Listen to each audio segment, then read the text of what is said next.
Welcome, Summoners, to the Instalock Mid podcast, a show about League of Legends, its community, and you. Join us each week as we bring you League of Legends news and discussion from all over the community. I am your host, Mod Ganorum, and let's begin.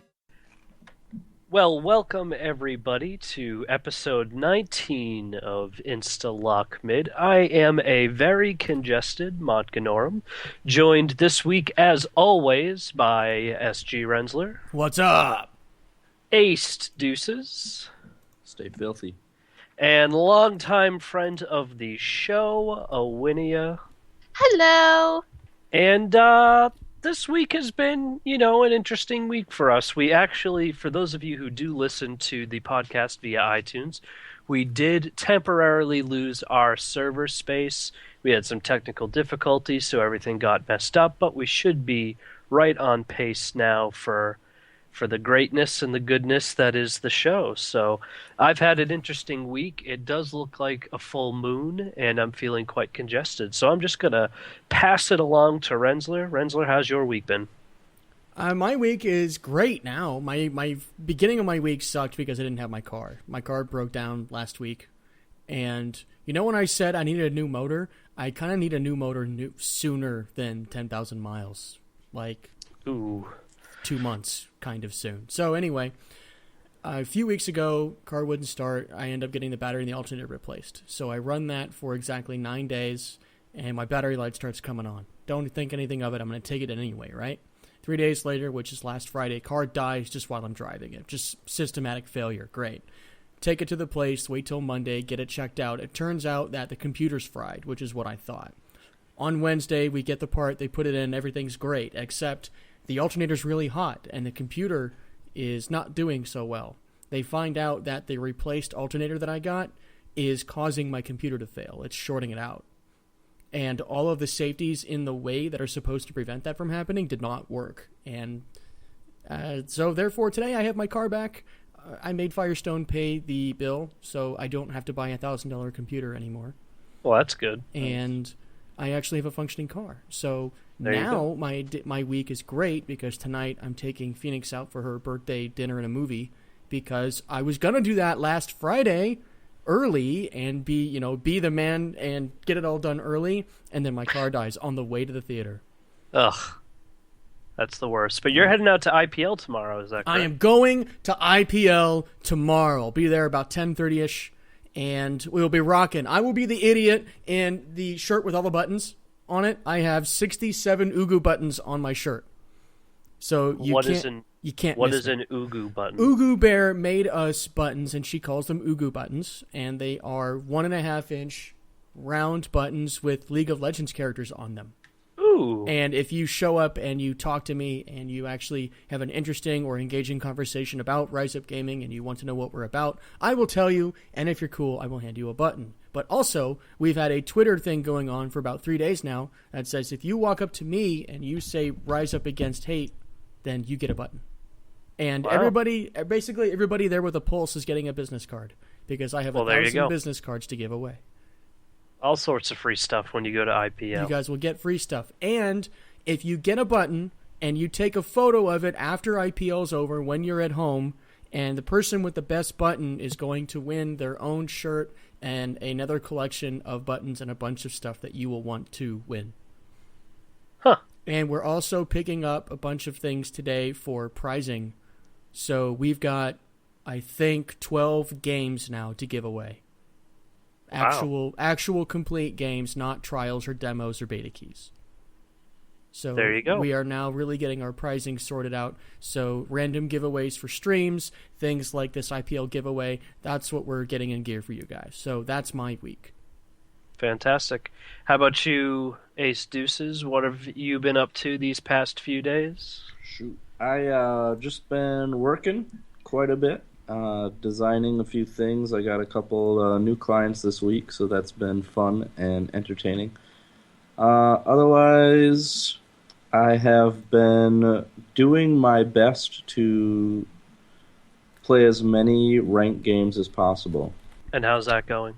You know what? So far, I have 6 ranked games played, and I'm 2-4. So I decided I'm going to quit ranked That's probably for the best. and just work on threes because I am currently doing a project with my good friend Montgonorm and Awinia. I heard he's pretty good at threes. Montgonorm is absolutely fantastic at threes. Most people don't know that. It's a hidden fact about him. Yes it is. But I carry. Awinia does carry. And Awinia, how are you this week? I'm pretty good. I went out and sort of braved the Black Friday sales and picked up a few good deals. Didn't really go crazy. It was mainly for my daughter. No steamrolling, no old lady punching, none of that stuff? No, but I did sort of sit out at midnight outside of Best Buy and make fun of everybody standing out in the line. Yes. Because it was sort of cold and I was like sitting in the heater with my boyfriend and we were just laughing at them. Wait, so you sat out and watched people in line and didn't get in line yourself? No. Okay. Well, because it was Best Buy and there was literally over 500 people outside of our Best Buy. Yeah. And we were just like, this is sort of ridiculous. After like the line calmed down and everybody was inside, we walked inside just to see what it was like. And it was like, wow. And I just, I was like, let's go. I don't bother with any of that stuff. It's called Amazon.com. You're done. Well, I picked up a few good deals online. Like ThinkGeek has some pretty good deals. Yeah, it's so I Cyber picked up Monday. some of that. And I picked it up. I think Saturday, maybe Friday. And I was like, I saw the perfect gift for Gary. Oh, there you go. I was like, as soon as I saw it, I was like, Gary, there we go, done. And it was like I was like going crazy trying to figure out what to get him. Other than that, trying to get our little business up and going. And that's pretty much been my week. Fantastic. Well, you did such a good job the past week with reading the news. We're actually going to have you go ahead and read it again. So this week's news is brought to you by League of Girls. And take it away, Awinia. Thank you. Well, first up, Reddit users have picked up their pitchforks this weekend and called it truly outrageous that some players are getting suspended for spamming emotes in-game. How do you feel about this? Is this a bannable offense or should people be pardoned? Riot has decided not to participate in any Black Friday sales, leaving my wallet nice and full. They will, however, give us a major sale in January by letting us buy some old retired Legacy skins, letting us snag them up for a whopping 50% off their what would be normal price. The Legacy skin sale will come at some point after January 11th. So now is the time to guilt some of your friends into playing League of Legends. New Summoner starter packs featuring some basic champion skins and boosts are now only $5. They're also great for when you want to start making a Smurf account and have those few extra champions to pick from. Riot has announced they are going to do a Summoner name purge and also having a sale on name changes. Here is the time to pick up those old horrible names that we're taking during the beta. Also reminds me I gotta play a game on all 5 of my Smurf accounts. Summoners beware, Riot has released this week's skin sale. Brace yourself as Darius is going to be 487 RP, which means there's going to be a surplus of people trying him out. Yippee. Well, thank you, Awinia, for the news. You are fantastic, as always. And now for the topic this week, for those of you who have been paying attention to the Kill Lane Bot YouTube channel, you would have noticed that myself, Deuces, and Awinia have started a little bit of a ranked threes team, and we are making this YouTube series to kind of go through threes as a team and kind of learn it, essentially. And we got a little bit of work in preseason to kind of understand how things work. And today we're going to share with you some of our findings. I've been playing a lot of normal threes this week, and it's been terrible. A lot of people don't understand the game. They don't see how it's functionally different from fives, and it's been causing a lot of stress. So this is a public service announcement for those people who may not be in the know. So, Rensler, you have actually never played a threes game before. That's right. So, from your perspective, what do you want to know about threes? Well, I wouldn't think there's a jungle because there's not enough people, but How different is the meta from 5s? Meaning, do you have the double turrets? Do the turrets behave the same way? Can you still have all the things like wards? And I've heard that there are some different items. Do you get all the normal items, or did they change that? Well, regarding, the first thing you mentioned is turrets. All that functionality is the same. The minions are the same. The jungle doesn't really exist as much. It's more of a roam center, and we'll get more into that a little bit later. In terms of items, you are blocked from a couple of core items. You don't have wards. The map is too small to support them. You could dominate the whole map with just a series of wards. You don't have things like Thorn Mail, a couple of other clutch items like that, but you do have some other items to make that up. There's a series of items which we've gone over in previous episodes what those items are, so we won't bore you with those details. But the item builds are a little bit different. So going into it, you can't use your standard 5s build, even down to the runes and masteries. You really have to go into 3s with a completely new mindset. And I think one of the biggest parts about getting over that mindset is actually as simple as what your team looks like. So, Awinia, so far, what have we really seen in 3s in terms of the team comps? I mean, how are you rolling? Are we seeing supports? Are we seeing junglers? What's the lane? What are the lanes like? For me, what I notice is when people try to just straight up jungle, it doesn't work out because you put yourself behind. While you do get some decent gold and experience from it, it is much better to utilize the jungle now as more of just a roam center. What I like to do is pretty much just go from top to bottom, take a few minions in a lane, and then make my way down, but try and gank. It's putting pressure on the lanes, and it's forcing their team to react. Because if they're not going to, do anything, then it's possible kills on our end. And it's worked out great so far. As far as like team comp goes, Riot tried to make the new 3s map balanced and not so much just for tanky DPS. To me, Riot has failed in that aspect. While tanky DPS wins this map, like hands down, you have to be able to survive. You have to have sustain. You have to have that health. That's what it's about. And if you don't have a sort of synergy between the three of you, it's not going to work. And I think the worst thing that a team can do is not have any sort of voice communication also. Right. So, I mean, I've been personally using in all of my games, I tend to go for one very strong tank character, an AD bruiser, and some sort of AP character. Deuces, what are your champions of choice, so to speak? Who are you liking for 3s? What champions do you hate for 3s? How do you feel about it? I feel like any champion that can be 1v1'd easily or caught out, someone who's even semi-squishy, I feel like they are the ones who are going to die and let their team down. Because in this 3v3, you've got to have a Darius, a Garen, a Singed, a Cho'Gath, anything like that where you're able to deal out some decent damage, but more than that, when you're able to tank up all the enemy team's damage, you're going to win. So we're not seeing support characters in this. We're not rolling with, the AP mages, characters like LeBlanc or Brand or Ahri. I feel like it's a lot more of a dirty fight. Those characters that can get in there, get grungy, and stay alive in those dirty fights, those are the ones that are doing the best. Okay.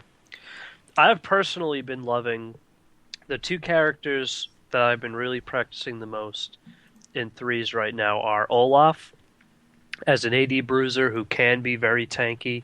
He is amazing. He's very fast to move through those jungles, and in an up close fight, he's definitely somebody you want to have on your side. But also Teemo.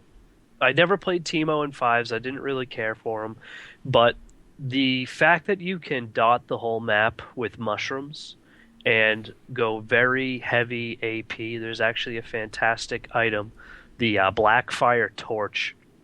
It is cooldown reduction, magic penetration, but it also has an additional thing where your spells burn the target for 5% of their health over 3 seconds. So working with the poison mechanic like Singed and Teemo, it actually is very quite good. So if you're in need of a ranged AP character who can still be pretty quick, still be pretty tanky if you build him the right way, and some of those newer items do assist in your ability to build AP characters a little bit tankier, he's a really great choice. The problem I even find with Teemo is I've shut him down a few times. I've been him and gotten shut down a few times. I've also been him and done great, and then I've seen enemies do great. So I think that he's kind of a hit or miss depending on what the enemy team has. He's very situational. Now, who are we banning? Kind of going off the cuff here. Darius. Who are we banning? I mean, Darius, absolutely Singed. Hate him. Yorick. Don't like him. Jin Zhao. Absolutely. It's Diana. going to be those tanky. It's going to be those tanky. Diana, from every game that I've played, Diana has not been banned.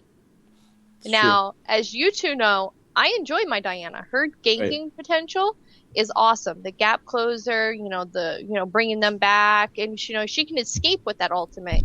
It's amazing, and you can build her tanky. And I love Morgana for this map too. And a lot of people do ban Morgana because she has that great top lane potential, and she can just flash or get into a team fight, pop her ult, Zhonya's, and she has that control.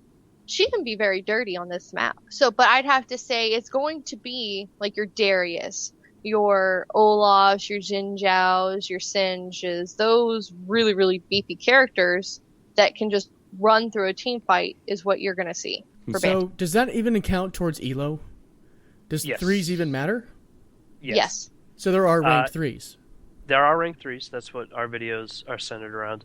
The map is still technically currently in beta, so even though, like when we were doing our preseason work, there was Thornmail in the game, and that completely changed everything because everyone would buy a Thornmail, and people like Olaf and anybody with any kind of physical damage, it was just shutting them down. Right. So how would I start my build?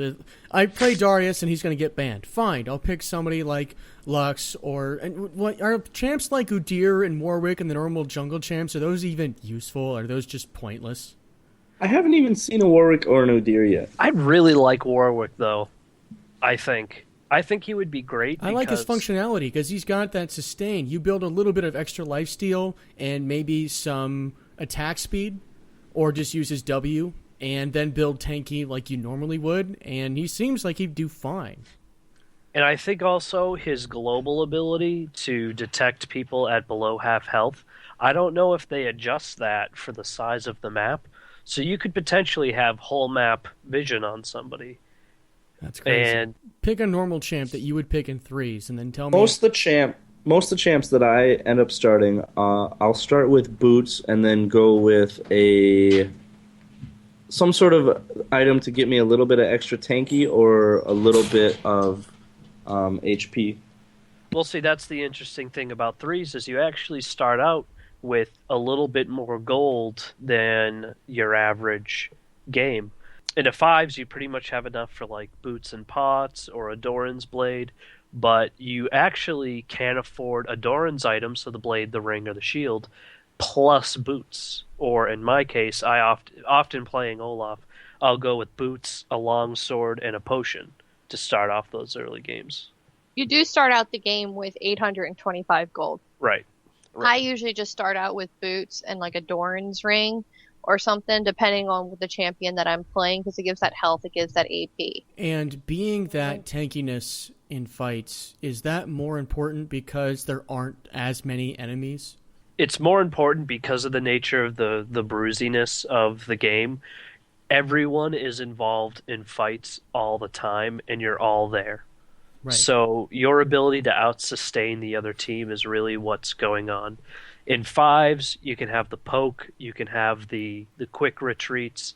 In threes, it's like it's very hard. I mean, if you have an attentive team and everybody is doing their job properly, it's very hard to have a 1-on-3 situation because How about the phases? Because I know we've got the laning phase, the farming phase, the whatever, and then there's the team fight phase. Then there's the fine, screw your lane, let's just go.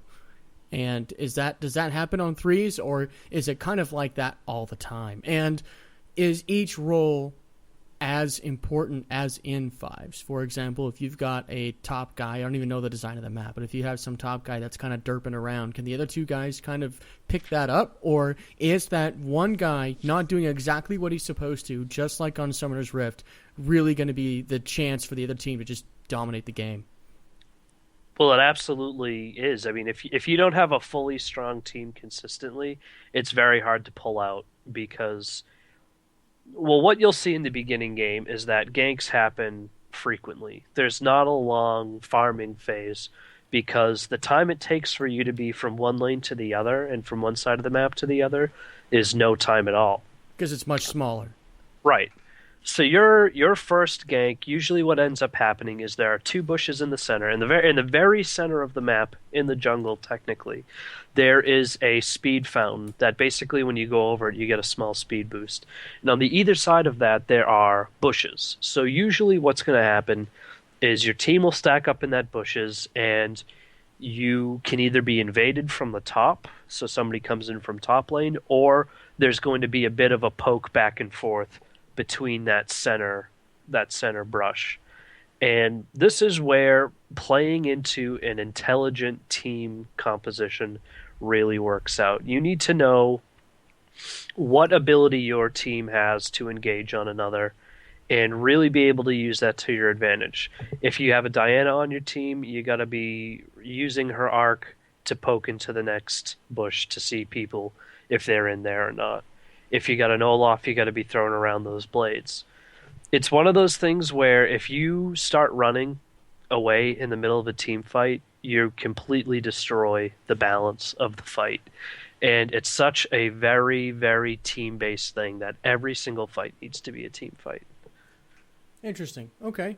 And talk to me about mid-game. So we've got the beginning done. We've taken a turret out maybe. We're sort of just trying to not get ganked and doing all the farming we can. Now we're 12 minutes in. What happens? What's normally happens? Well, normally in the game now, since they changed this map, they took out a lot of the old jungles and the buffs. Like there used to be this one red buff, and team fights would happen centered around this red buff. They took that out, and what they put in is 2 altars. Now, what they added into this game is you basically got to capture the altars. Have you played Dominion, Rensler? No. No? But I've Well, in seen Dominion, video of it, so I know what they are. Okay. So basically, you got to sit on these altars and capture it. Now, if you capture one, you get, I believe, now +3 gold and just like a little bit of a buff. If you capture both, you get a bonus attack damage, bonus AP, and the extra gold for capturing both of these. Yep. So not only are you trying to capture these towers, you have to also worry about these buffs and these altars. When you capture an altar, I believe it's for 90 seconds, that altar is locked. The other team, or they can't capture your altar, or you can't capture theirs. So altar control is very important too, because it gives you that little edge. It's like a small little mini dragon buff, in a sense. Well, not dragon buff, because yeah, it's a 10% AP and AD boost, and that can be enough. That's the thing. It's a double-edged sword because if you have a decent comp, that's enough.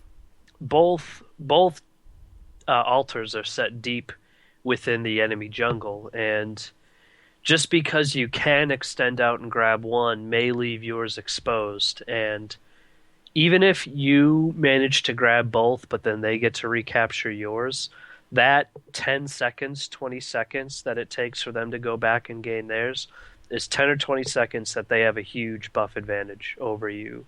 So one would take caution when capturing during the altars. You kind of have to have a balance. it's safe to just keep the one and be able to be near it at all times and defend it if there's an attack. It's an extra 3 gold per kill, and that can be huge. All right, so how long do these games normally last? Depends. I've been in quick games that have ended in like 25, 30 minutes, and I've been in games that have been close to an hour. Okay, especially so if they the can team be that like long. Yeah, yes, surrender they can point. be. The surrender point is 15 minutes for this, which And- is different than the standard 20. Okay, so let's fast forward to the 40-minute mark. What happens at endgame? We've got 3 bruisers, people that are crazy, everybody's doing team fights, you got the altars going back and forth like mad, and let's say all the turrets are down. At that point, it's one team fight to victory. All you got to do is beat them in one team fight. You can ignore the altars, you can ignore everything, and you could go to the base. And that even can happen right around like 22 minutes. Now, what's in the 25. base? All they have in their base is one turret blocking their nexus. And the 2 inhibitors. The 2 inhibitors also have one turret. Also, what they have added in what instead of dragon is magma, and it's this big spider dude. Yeah. Biomol. Biomol, that's it. Why do I always call him magma?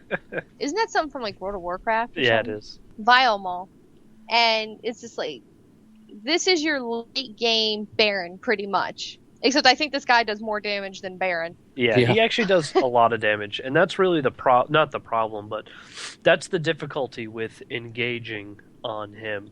He does a ton of damage. He pulls people in, and it's a small map. Like that's the theme of anything of this tutorial, if you will. It's a very small map. When you engage, if they see you, because there's not a whole lot of other places you could be, they're going to be there quick. So you better be able to secure this thing by either killing it quickly or be strong enough to defend yourself. So keep that towards your very end game, your last game strategy. And I think that's another reason why squishy champions don't work on this, because he doesn't do damage to one single champion. He does it to everybody in that area. Exactly. He'll pull people in, and he has like these extra arms and legs that attack you. So that's another reason why. Quickly, one thing that I've noticed is if you send one person on one side and one person on the opposite side of him, he will only be hitting one person. Interesting. Yep, I just I know found that out today. he still drags people in though. Yeah, he will drag you in, but you can. If you've got one person on either side, then only one person has to tank it. Right, but you still run a huge risk. Whereas if they're coming, because the entrance to his lair is about the middle of your side of the lane on each respective end. So a quarter of the way through the lane, if you want to consider that. So a team just popping up after dying can easily get to somebody if you're using that strategy because they're hanging towards their side of the entrance. Yep. I mean, I haven't quite decided whether or not I like Ghost or if I like Flash for this map. Flash is obviously the great tactic to get away from something quickly or get to something very quickly. But if I'm in the bottom right, my bottom turret, and I need to get to your top turret, Ghost makes that happen in almost no time, especially if you're a fast champion to begin with. So it's trade-offs, but interesting trade-offs.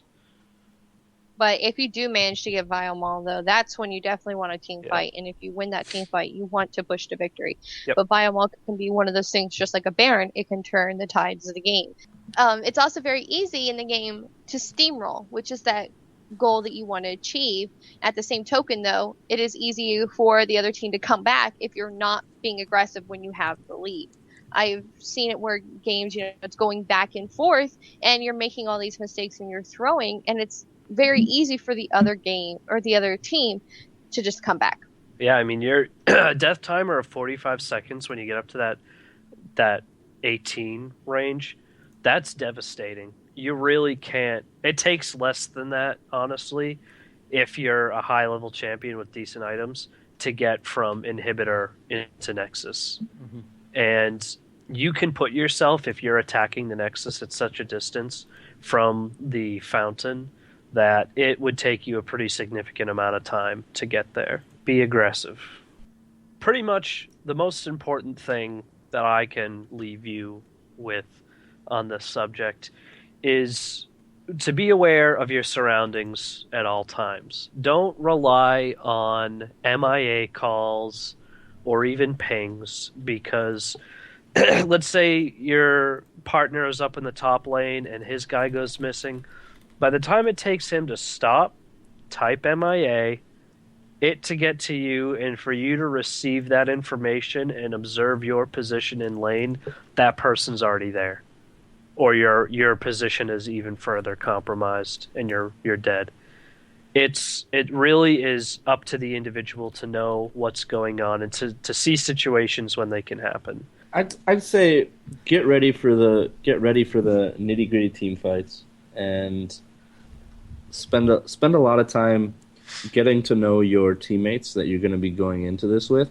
But because I've been playing with you, Magnorm, and Owinia, I kind of know a little bit about how you guys act in certain situations, so I can gauge, like, okay, if this happens, I know what Owinia is going to do, and I know how to respond to help. I think that's probably one of the biggest things that I can say is learn who your teammates are, learn how their play style is, and then do things that are going to help them. I agree, because it takes a split second for just something to happen, for somebody just to show up from a different lane, and it just takes that split second. Also, I think it's very important to just have good communication with your team. As soon as you just see somebody just walk straight out of that lane, just say MIA, because within 3, 4, 5 seconds, that person is going to be in another lane ganking. Yep. Absolutely. And no one wants that. Nope. It might just be me ganking you. Don't pick squishy champions. There's no place for them, especially if you're up against a Diana. If you are like a Corki or a Vayne, even though you've got those maneuverability moves, you're still so squishy. And when there's only 2 other options other than you, and there's no real good support functionality to help peel people off from you, you're going to get tagged and you're going to go down pretty quick. I mean, like anybody, if you get totally fed, you'll do all right, and in some cases carry. But stick to the tankier champions. Stick to your Maokais, your Fioras, people who are going to be able to get up a lot of health and sustain in battles. Mm-hmm. Stop filling my normal solo queues with Corkis and Sorakas. Yep. I don't want to see any Sorakas. There's just no place for it. Exactly. Just forget to ban my Darius, please. Please forget to ban him. People with gap closers or pull-ins or things like that are very effective, because as soon as somebody does pick a squishy champ, you're like, oh, I can easily jump to them and take them out of the fight really quickly. Yeah, Zen can be devastating. Mm-hmm. I haven't seen Aurelia and Olaf's good because he can't be CC'd, so you're just like, oh, I'm just going to run through their team to their squishy. Right. I wouldn't recommend Blitzcrank, now that I'm just thinking about it, only because the distance between bushes are never that significant, number one, that a pull could make it. And the map has been redesigned so that Flash is more difficult to use as an escape over a wall mechanism. For those of you who were able to play Twisted Treeline before the beta, you actually used to be able to flash over the wall into the enemy base straight in front of their Nexus, which, if it was endgame and the turret was down in front of the Nexus, forget about it. They're just going to walk up to the wall, flash over, and then they're in their base and you're dead. We used to get first blood by going and standing where Dragon used to be, and then on the count of 3, we'd all flash and kill the first person every single time. Yep. But they've removed that. It's much, much harder to. Flash is getting away just a couple feet. It's not over a wall. Yep. It's not creating these huge gaps. There are a couple places where it would work, but just not as consistently. Well, I think that's just about gonna do it. Please stay tuned and check out our video series, Twisting the Tree Line. You can find that on the Kill Lane Bot playlist. We have one video about to be released tonight of our first victory. Unfortunately, all of our preseason footage had my audio completely cut out, so it doesn't sound right, but maybe we'll pull up some clips of Awinia raging from time to time. I did not. There are a couple. I do not rage. But maybe we'll release that at a later time. And I think we're actually going to go play some games tonight. So, Yeah. well, that's going to do it for us here at the Instalock Mid podcast. Thank you for joining us. If you are watching this on iTunes, you can go ahead and check us out also on YouTube. You can find us on Twitter at @InstalockMid. And then you can go ahead and also check out at KillLaneBot for all the KillLaneBot videos and Jackson's random thoughts throughout the day. And there is the League of Girls website, www.leagueofgirls.com, and Awinia's Twitter account at, it's still LOGRLS Awinia, right? Yes, it is. There it is. So thank you very much for joining us once again. And this is Monknorum signing off with Rensler. All right. Thanks. Sorry. Peace, guys. I'll cut that in. Peace. Peace. Peace. Peace. See ya. Peace, peace, peace, peace. Balls, balls, peace, peace, peace. And Yada, yada.